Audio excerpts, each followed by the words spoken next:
नमस्कार। Prabhas action news network और आप सभी का स्वागत है। पश्चिम एशिया में ईरान और अमेरिका के बीच बढ़ते तनाव के बीच कूटनीति और टकराव दोनों समानांतर चल रहे हैं। ईरान के विदेश मंत्री अब्बास अरागची इन दिनों लगातार सक्रिय कूटनीतिक दौरों पर हैं।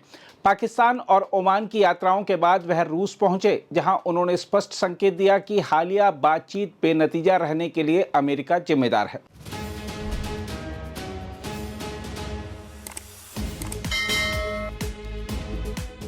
अरागची ने साफ कहा कि वॉशिंगटन की अत्यधिक मांगों ने वार्ता को पटरी से उतार दिया, जबकि प्रगति की गुंजाइश मौजूद थी।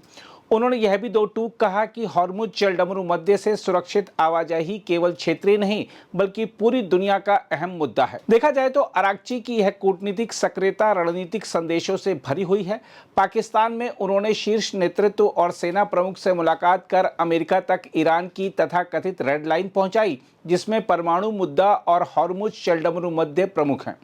ओमान में भी उन्होंने क्षेत्रीय स्थिरता और समुद्री सुरक्षा पर चर्चा की।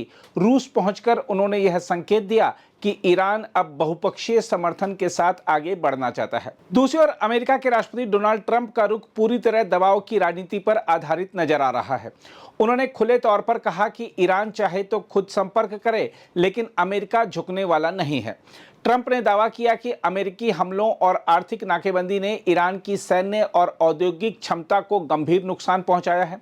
उन्होंने यहां तक कहा कि ईरान की नौसेना और वायुसेना लगभग खत्म हो चुकी है और उसकी मिसाइल फैक्ट्रियों को भारी नुकसान हुआ है। देखा जाए तो ट्रंप के बयान मनोवैज्ञानिक दबाव की रणनीति हैं। उन्होंने कहा कि अगर ईरान समझदारी नहीं दिखाता तो अमेरिका किसी भी स्थिति में जीत हासिल करेगा, लेकिन इसी के साथ उन्होंने यह भी संकेत दिया कि ईरान के भीतर मतभेद हैं और यही स्थिति आगे के घटनाक्रम को प्रभावित कर सकती है।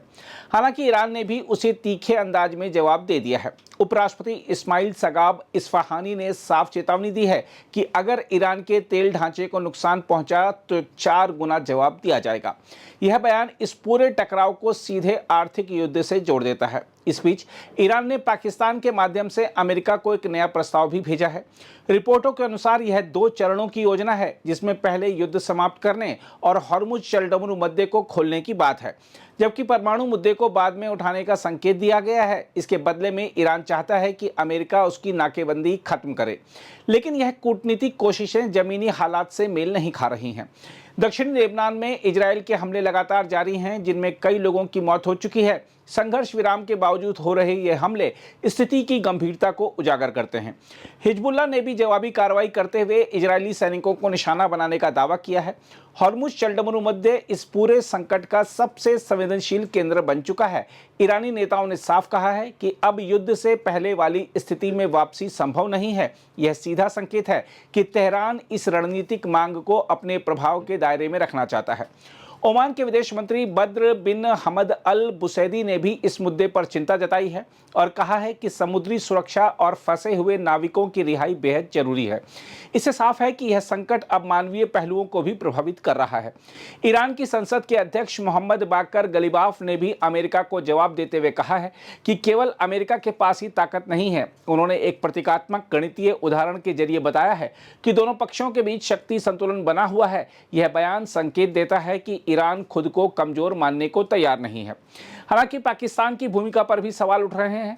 एक ईरानी सांसद ने कहा है कि पाकिस्तान पूरी तरह निष्पक्ष मध्यस्थ नहीं है और वह अमेरिका के प्रभाव में है। इसके बावजूद तेहरान इस्लामाबाद के जरिए संवाद बनाए रखने की कोशिश कर रहा है, जो उसकी कूटनीतिक मजबूरी को दर्शाता है। उधर समुद्री क्षेत्र में भी तनाव बढ़ता दिख रहा है। ओमान के पास एक रासायनिक टैंकर को ईरानी तटरक्षक बल ने रोक लिया, जिसमें 12 भारतीय चालक दल के सदस्य थे। हालांकि सभी सुरक्षित हैं, लेकिन यह घटना बताती है कि समुद्री मार्ग कितने संवेदनशील हो चुके हैं। इस पूरे संकट का असर वैश्विक राजनीति पर भी दिख रहा है। अमेरिका द्वारा एक चीनी रिफाइनरी पर लगाए गए प्रतिबंधों का चीन ने कड़ा विरोध किया है और इसे अवैध करार दिया है। चीन ने स्पष्ट कहा है कि वह अपनी कंपनियों के हितों की रक्षा करेगा। कुल मिलाकर देखें तो स्थिति बेहद विस्फोटक बनी हुई है।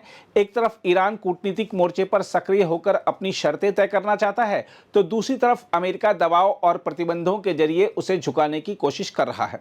जमीनी स्तर पर जारी हमले, समुद्री तनाव और राजनीतिक बयानबाजी इस संकट को और जटिल बना रहे हैं। आने वाले समय में यह देखना होगा कि क्या कूटनीति इस आग को बुझा पाएगी या फिर यह संघर्ष और व्यापक रूप लेगा।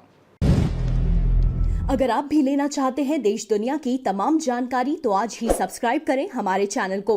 साथ ही नीचे दिए बेल आइकन को जरूर दबाएं ताकि हर अपडेट आप तक पहुंच सके।